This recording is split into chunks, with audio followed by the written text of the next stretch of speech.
Bonjour et bienvenue à ce journal de 7h à la une de ce samedi. Un vaste chantier de lutte contre les érosions vient de s'ouvrir à Kananga, au Kasaï central. Le chef de l'État fait les déplacements dans cette partie du pays pour lancer officiellement le travaux sur le site de la SNCC. Des travaux qui entrent dans le cadre du programme d'urgence et de résilience urbaine de Kananga. Le détail au début de ce journal.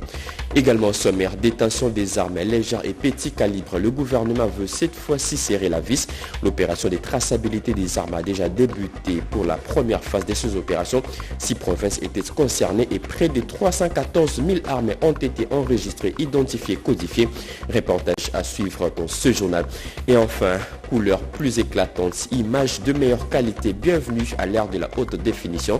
La radio-télévision nationale congolaise va dans les prochains jours se faire une beauté avant le début du 9e jour de la francophonie. Un premier lot de matériel dont 4 quarts des reportages et caméras vient d'être réceptionné à l'aéroport international de Djili par les comités dirigeants de ces médias publics. Voilà tout pour les sommaires. Mesdames et messieurs, encore une fois, bienvenue à vous si vous nous rejoignez la radio-télévision nationale congolaise. Je le disais en titre, le chef de l'État, Félix Antoine Tshisekedi Tshilombo, est arrivé hier vendredi à Kananga dans le Kasaï central en visite d'inspection de 24 heures. Le président de la République a été accueilli chaleureusement par la population. Juste après le cérémonial d'accueil, le garant de la nation lance officiellement sur le site de la SNCC le projet d'urgence et de résilience urbaine de Kananga pour mettre fin aux tests d'érosion qui menacent le chef-lieu du Kasaï central, comme nous dit Guilain Kabalondi dans ses reportages.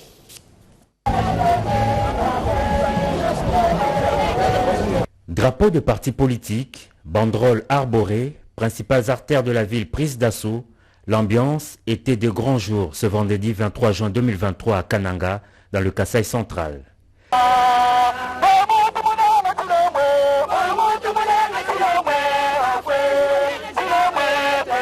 Effervescence dans les rues, effervescence aussi à l'aéroport où la mobilisation était impressionnante pour l'accueil du chef de l'État.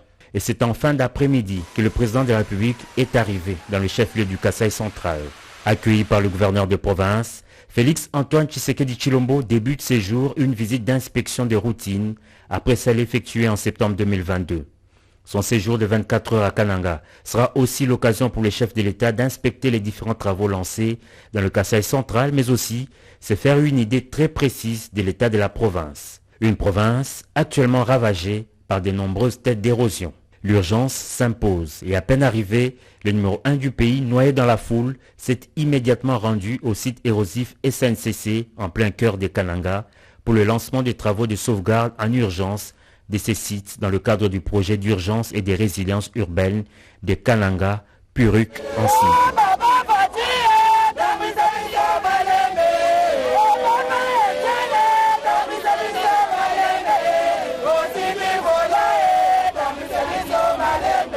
Ici, les têtes d'érosion menacent la voie ferrée, mais aussi la route nationale numéro 1.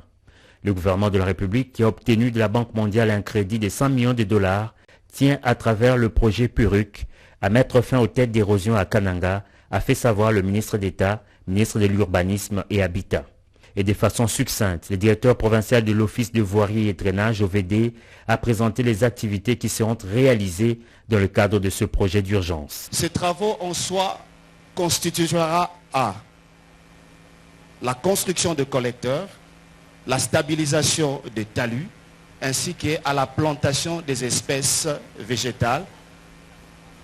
Tandis que le projet sur le site PK 706, ce sont des travaux neufs auxquels l'entreprise non l'OVD fera face dans le cadre de ce projet. Après le mot, les actes, le président de la République a officiellement lancé ce projet à travers la pose de la première pierre en présence de nombreuses autorités nationales et provinciales. Ces brefs séjours du chef de l'État à Kananga sera également marqué dès ce samedi par des rencontres et des échanges avec les autorités provinciales civiles et militaires et les forces vives de la province.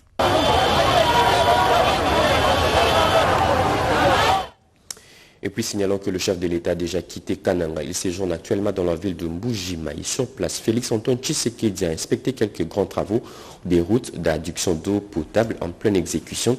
Les images dans nos prochaines éditions. Détention des armes légères et petits calibres, le gouvernement veut cette fois-ci serrer la vis, je le disais également au sommaire. L'opération de traçabilité des armes a déjà débuté. Pour la première phase de ces opérations, 6 provinces étaient concernées et près de 314 000 armes ont été enregistrées, identifiées et codifiées. Le vice-premier ministre, ministre de l'Intérieur, Peter Kazadi, qui a clôturé cette première phase, a promis la poursuite de ces processus dans d'autres provinces. Alain Bikaï pour la suite. La lutte contre la circulation illicite des armes légères en République démocratique du Congo fait partie des priorités de la vice-primature de l'Intérieur, Sécurité et Affaires coutumières.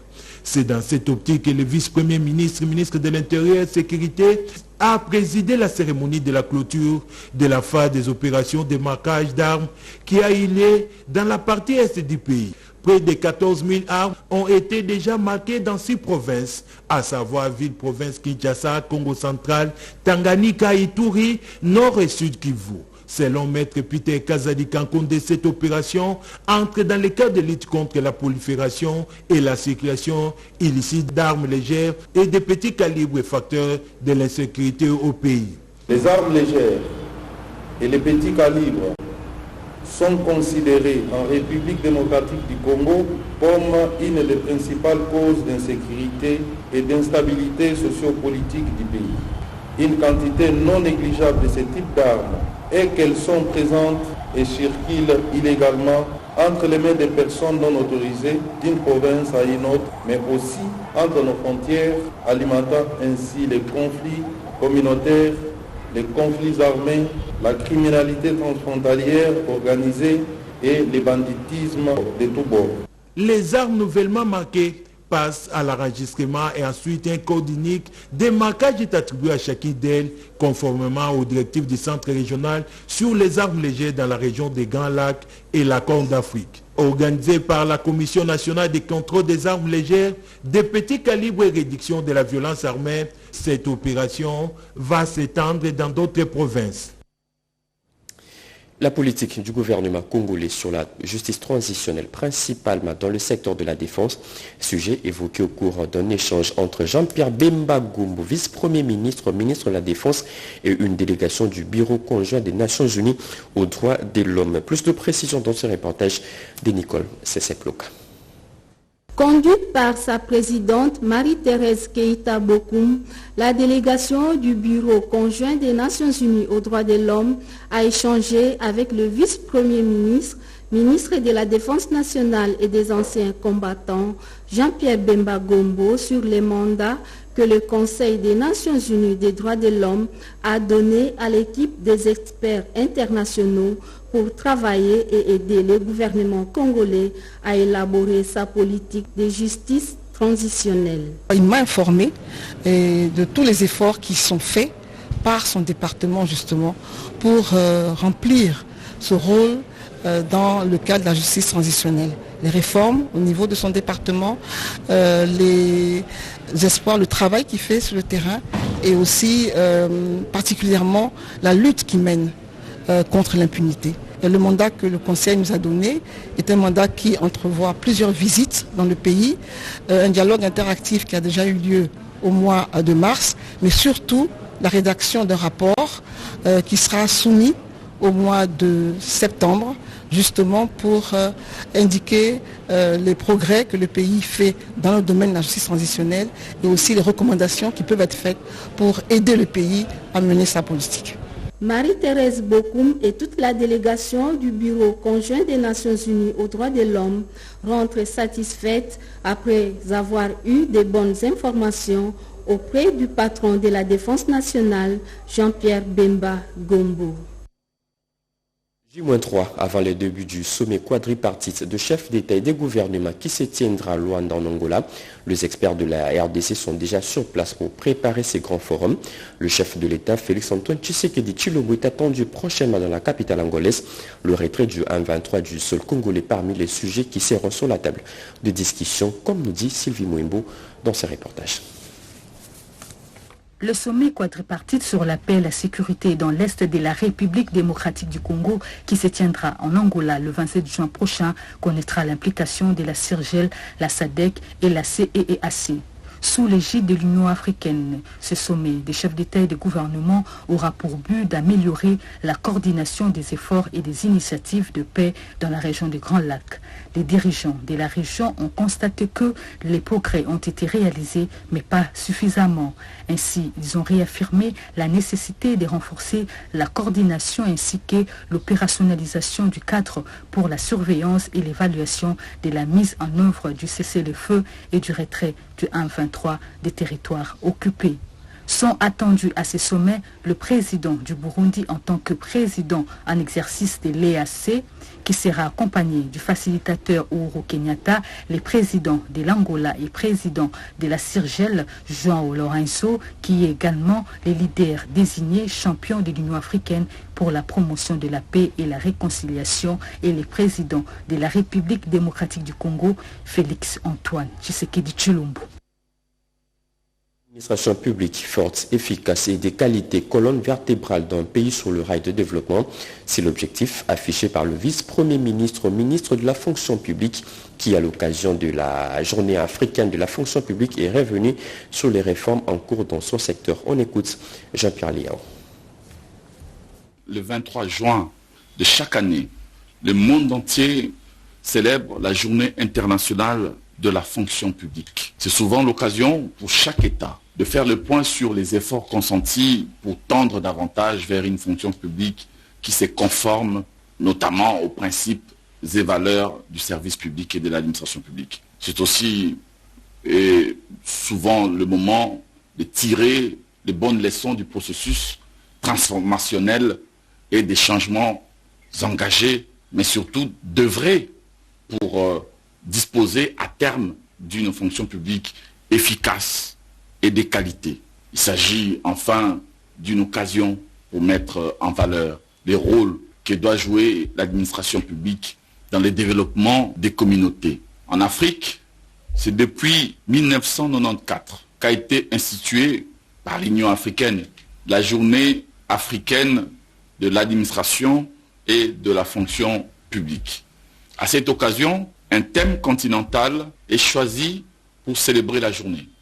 Et cette année, le thème retenu est la zone de libre-échange continentale africaine nécessitera une administration publique africaine adaptée à son objectif pour réussir.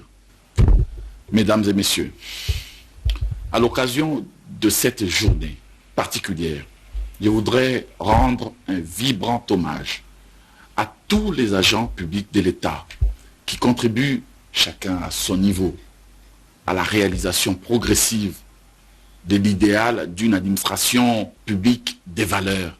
Je voudrais vous remercier pour le travail que vous accomplissez au quotidien et vous dire les soutiens affirmés du président de la République, chef de l'État, Félix Antoine Tshisekedi Tshilombo. L'RDC célèbre aujourd'hui les poissons, le secteur de la pêche fortement impacté par la Covid-19 et la guerre en Ukraine ces dernières années. Mais l'RDC a dû faire face à ces chocs grâce à un train de mesures de riposte mis en place par le gouvernement congolais, parmi lesquels la distribution des intrants et matériels aux pêcheurs afin de leur permettre de poursuivre leur production. C'est l'essentiel du message du ministre de la Pêche et l'Élevage à l'occasion de la célébration de la Journée nationale du poisson commémorée le 24 juin de chaque année. On l'écoute.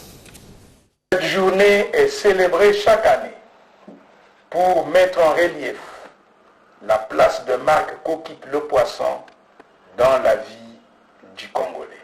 Les secteurs de la pêche et de l'aquaculture ont été ces dernières années violemment secoués par les effets pervers de la pandémie de la Covid-19 et de la guerre de l'Ukraine qui n'ont épargné aucun secteur productif. Fort heureusement, le gouvernement de la République démocratique du Congo avait pris un trait de mesure de riposte contre la pandémie et l'atténuation de la crise consécutive à la guerre sous-évoquée, et ce, en vue de permettre aux paysans pêcheurs et aquaculteurs de ne pas baisser les bras et de poursuivre leur mission de nourrir notre peuple grâce à leur production du poisson. Certes, l'heure n'est pas au bilan du ministère de la Pêche et de l'Élevage. Néanmoins, on se souviendra toujours que grâce à l'impulsion de son Excellence, Monsieur le Président de la République, aussi à la coordination du Premier ministre, mon ministère est resté au chevet des producteurs du poisson en leur fournissant des intrants et matériel piscicole et de pêche. Couleurs plus éclatantes, images de meilleure qualité, bienvenue à l'ère de la haute définition. La radio-télévision nationale congolaise va dans le prochain jour se refaire une beauté avant le début du 9e jour de la francophonie. Un premier lot de matériel dont 4 quarts de reportages et caméras vient d'être réceptionné à l'aéroport international de Ndjili par les comités dirigeants de ces médias publics conduits par la directrice générale Sylvie Elengue. Ces matériels permettront de faire une mise à jour technique, comme nous dit Eugénie Dada Chabani dans ce reportage. La radio-télévision nationale congolaise, diffuseur haute de jeu de la francophonie, pilotée par Madame Sylvie Elengue Nyembo, met toutes les batteries en marche pour assurer la retransmission en direct avec un signal de qualité des jeux de la francophonie prévu du 28 juillet au 6 août 2023. Grâce à l'appui du chef de l'État, Félix-Antoine Tshisekedi Tshilombo, et du gouvernement, la RTNC vient d'être dotée de matériel audiovisuel de la dernière technologie. Ces matériels sont composés de 4 quarts de reportage avec faisceaux, des caméras et autres accessoires des technologies de pointe. Le premier lot est arrivé ce matin à l'aéroport international d'Ndjili. Il était réceptionné par le directeur général de la RTNC, Sylvie Elengue Nyembo, qui accompagnait le directeur général adjoint, José Adolphe Voto. Le président du conseil d'administration de la RTNC, Floribert Luboto, a assisté également à l'arrivée de ces matériels. Une opportunité pour le directeur général d'exprimer sa gratitude au chef de l'État. C'est grâce au président de la République qui nous a accompagnés dans ce grand travail de la réforme de la radio-télévision nationale congolaise. Ici, nous voulons exprimer toute notre gratitude à son endroit, au nom des agents et cadres de la RTNC, parce qu'enfin, les cars attendus sont en train d'être réceptionnés à Kinshasa. Il est vrai que le gouvernement également nous a accompagnés, parce que dans les nombreuses démarches que nous avons entamées, ils nous ont accompagnés pour que toutes les démarches qui sont requises soient réaliser et nous faciliter d'accéder à tout ce matériel. L'arrivée du deuxième lot est prévue incessamment. Avec l'acquisition de ces matériels, le rêve de la renaissance et de la modernisation de la RTNC est devenu réalité. Les produits agricoles sortis des terres congolaises seront exposés aux États-Unis au mois d'août prochain lors du festival du Forum agricole de la RDC. L'ANAPEX, l'ANADEC et autres structures unissent déjà leurs efforts pour mieux accompagner les producteurs, exportateurs et entrepreneurs œuvrant dans les petites et moyennes entreprises. Plus de précisions dans ce reportage de José Baïtombo. De l'agriculture rudimentaire à l'agriculture mécanisée, la RDC s'élance cette fois-ci dans l'entrepreneuriat agricole. C'est ce qui justifie d'ailleurs la tenue de ces forums sur l'émergence de l'entrepreneuriat agricole. Producteurs, entrepreneurs et exportateurs ont pris part à ces cadres d'échange organisés à l'Agence nationale des promotions des exportations en collaboration avec l'ASBL Sungayan Congo sous un thème qui appelle à un engagement des acteurs, réforme agricole de la RDC. C'est que nous puissions promouvoir les produits made in DRC vers l'étranger et améliorer la chaîne de valeur. Tour à tour, les directeurs généraux de l'ANAPEX, du FOGEC et de l'ANADEC ont souligné la corrélation existante entre les trois structures qui prend tout son sens à travers ses binômes, promouvoir l'entrepreneuriat et apporter un appui financier aux entrepreneurs pour leur permettre d'améliorer leur production et ainsi exporter. Sous l'impulsion du président de la République, chef de l'État, un écosystème est en train de se mettre en place. La collaboration et l'horizontalité, c'est également ce que nous sommes en train de mettre en place pour que l'entrepreneuriat soit demain une vraie réalité dans notre pays. Et nous verrons tous ensemble, nous mettrons toute notre intelligence, tous nos moyens, toutes nos capacités pour pouvoir aider les entrepreneurs congolais à être visibles au plan international. Le directeur général de l'ANAPEC s'est dit confiant et prêt à relever ces défis ensemble avec les structures sœurs afin que le produit Made in Congo pénètre le marché américain en particulier, s'appuyant sur les possibilités qu'offre le festival des forums agricoles de la RDC qui va se dérouler en août prochain aux États-Unis. L'agriculture en RDC, c'est une sorte de potentialité énorme. Et pour qu'on puisse aller de l'avant, il faudra organiser tous ces bons mondes-là. La première partie s'est achevée par la visite guidée conduite par Mike Tambouelou Bemba au showroom de produits congolais prêts à l'exportation, puis au stand installé dans les halls d'entrée de l'ANAPEX. 20 ans après, le RDC et l'Angola vont se retrouver autour d'une table le 13 juillet prochain à Kinshasa pour procéder à la signature d'un protocole d'accord sur l'exploitation de ressources en hydrocarbures dans les zones maritimes d'intérêt commun. C'est l'une des décisions prises au terme d'une réunion bilatérale entre les deux pays tenue à Luanda. Regardez. La RDC et l'Angola se sont mis d'accord pour l'exploitation commune de ressources en hydrocarbures dans la zone maritime d'intérêt commun.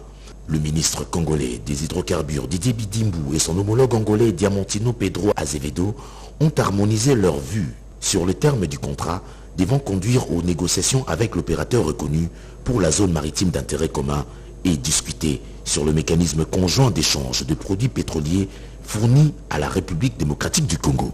Au cours de ces 2 jours d'échange, les deux pays ont tapissé la discussion sur l'harmonisation des principes directeurs du contrat de partage de production, à savoir l'actualisation des équipes techniques ainsi que la liste des délégations angolaises pour négociation avec l'opérateur, la présentation et validation d'une feuille de route sur les travaux des négociations avec le chevron, la proposition des signatures à Kinshasa le 13 juillet 2023 d'un protocole d'accord entre le ministre des hydrocarbures de la RDC et le ministre des ressources minières, du pétrole et du gaz de la République d'Angola. Pour ce faire, un mécanisme conjoint d'échange de produits pétroliers reposant sur 4 piliers a été mis en place, dont l'une porte sur les propositions de contrats d'approvisionnement et le protocole d'accord élaboré par les équipes techniques. Tous ces éléments seront soumis à l'examen du conseil d'administration de la Sonaïdro. Il faut dire que l'engagement dans la valorisation du secteur des hydrocarbures par Didier Bidimbu a forcé l'admiration de son homologue angolais dans la bonne négociation pour atterrir dans la zone maritime d'intérêt commun, ZIC en sigle. Les regroupements politiques Alliance des acteurs attachés au peuple, AAAP, a tenu sa première réunion avec tous ses effectifs. Objectif, évaluer l'organisation de la sortie officielle de cette plateforme politique et aussi jeter des bases pour l'organisation de son bureau politique. Malumbela pour la suite. Après son lancement officiel le 1er juin 2023, les membres fondateurs de l'Alliance des acteurs attachés au peuple ne dorment pas sur leur laurier. Ils tiennent mordicus à atteindre leurs objectifs. Ce 21 juin, sous la conduite de leur autorité morale, Tony Kankushiku, s'est tenue la première réunion qui a mis autour de la table tous les chefs des partis politiques, membres effectifs de ces regroupements. Réunion au cours de laquelle plusieurs points ont été abordés. Il était question que nous puissions évaluer de quelle manière cette sortie politique a eu des incidences par rapport à l'environnement politique. Que bientôt nous aurons une grande manifestation publique et populaire pour que notre peuple, au niveau de la cité, au niveau des bases, puisse savoir comment pouvoir situer les nouveaux regroupements AAP qui composent notre regroupement. La cartographie électorale, vous savez que les dépôts de candidatures vont commencer le lundi. Il est question que la cellule puisse recevoir les présidents des partis politiques et aussi examiner certains dossiers que les uns ou les autres, donc il s'agit des partis politiques, s'ils ont des contentieux judiciaires, c'est le moment de pouvoir les régler. Et enfin, le leadership du gouvernement sera annoncé demain en termes d'élossature. Une rencontre se prépare incessamment avec le secrétaire général de l'UDPS, Laurent Batumona l'a annoncé. Nous sommes aussi les alliés de l'IDPS. Nous allons avoir une rencontre avec le secrétaire général de l'IDPS pour pouvoir chercher certains rapprochements pour des questions cruciales. Travaillons encore une fois pour le chef de l'État, pour chercher à avoir une majorité parlementaire qui va lui assurer de pouvoir continuer sa fusion, pourquoi pas l'appliquer intégralement.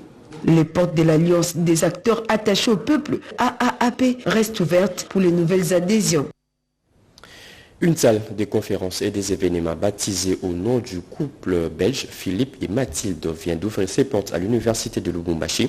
La cérémonie inaugurale de cette nouvelle salle a été présidée par le recteur de cette université. Suivez. Dédié au couple royal Philippe et Mathilde, décoré aux couleurs de la Belgique et de la RDC, le salon inauguré ce mercredi 21 juin 2023 témoigne de l'excellence des rapports entre la Belgique et la RDC, tout en reflétant les rapports des relations dynamiques entre les universités congolaises et belges. Ce joyau est l'une des réalisations représentatives du recteur Kishiba Fitula qui se voue corps et âme à consolider et pérenniser les passerelles entre les universités belges et congolaises, en l'occurrence l'université de Lubumbashi.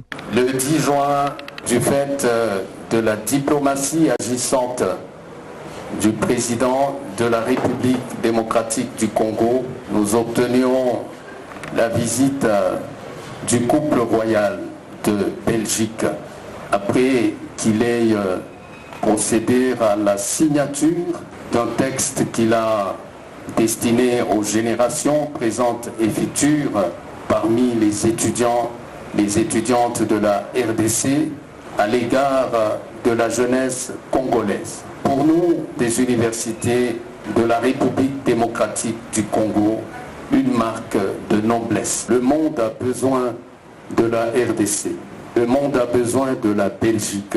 La Belgique a besoin de la RDC. La RDC a besoin du monde et de la Belgique dans l'interaction et la synergie urgente aujourd'hui pour engager les forces. Consul du Royaume de Belgique, Alexandre Janasso, a rappelé le passage royal à l'université de Lubumbashi qui fut l'événement exceptionnel en toile de fond de la dédicace. De l'honneur que vous faites à notre pays en baptisant ce salon du nom de couple royal Philippe et Mathilde, en l'hommage à leur majesté le roi et la reine, en visite ici même à Lubumbashi, il y a à peu près un an de cela maintenant. Sachez que de vibrants témoignages nous touchent profondément. Le ministre provincial de la Santé, le docteur Moueloin Sambi, a escorté la coupure du ruban symbolique aux côtés du vice-consul, du président intérimaire du conseil d'administration des universités congolaises et du recteur. Portes ouvertes, les personnalités ont découvert avec admiration la bâtisse.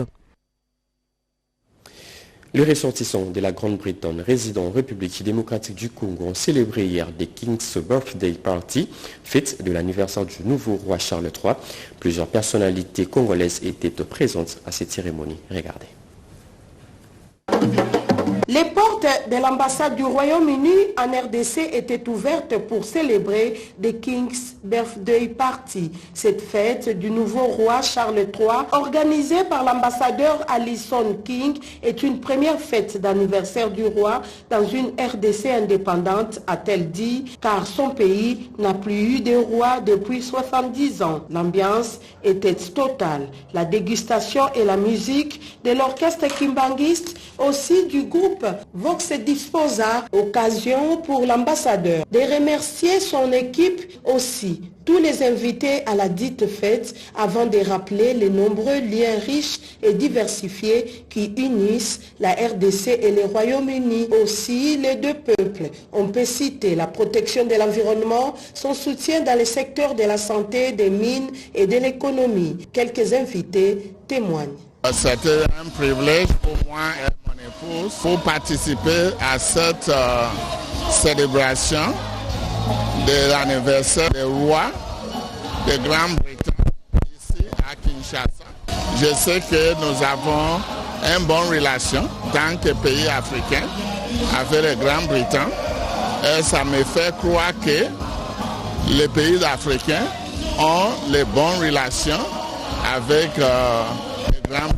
les invités ont aussi eu droit à une tombola organisée par l'ambassade du Royaume-Uni avec l'appui du groupe Sokin.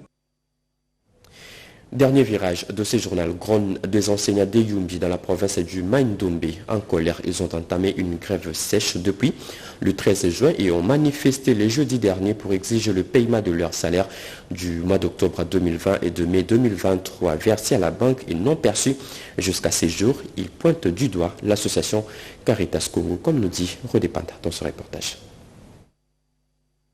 Les enseignants de Yumbi dans la province de Maïndombe n'ont pas encore reçu leur salaire d'octobre 2020 et mai 2023. 2 mois donc non payés. Depuis le 13 juin, ces enseignants en grève ont abandonné totalement les activités scolaires. Une adversité est née entre eux et l'association Caritas Congo. À la suite de ces mécontentements avec pression, les agents de sécurité ont fait la sommation pour disperser la foule gréviste et calmer la situation. Mais les activités scolaires demeurent paralysées. Un grand flou subsiste sur le sort réservé aux examens de fin d'année et sur les éventuelles délibérations qui en découleraient. Les enseignants victimes de ces paiements expriment leur ras-le-bol. Nous sommes ici précisément dans le paroisse Christ-Roi Lumbi. Effectivement, nous avions totalisé 8 jours et 8 nuits. Notre décision finale est celle-ci. Nous allons demeurer ici. Nous allons quitter ici, dès qu'on nous paye nos salaires. Dans les cas contraires, nous allons demeurer ici. Il est donc urgent que les autorités en charge de l'enseignement primaire, secondaire et technique trouvent la solution en vue de sauver la vie des enfants dans cette partie du pays. Vous avez là reconnu le timbre vocal de notre consoeur Mamita Bangoulou. C'est fini complètement pour ce journal de 7 heures. Ce journal a été réalisé par Jonathan Moubalama, Mamita Bangoulou. La partie technique a été assurée par Émile Zola, José Dimone Kene, Joseph Nzenzo Alengalia. Merci de nous avoir suivis. L'actualité continue sur nos antennes. Retrouvez à 13h30 Constance Mananga. Bon week-end à toutes et à tous. Au revoir.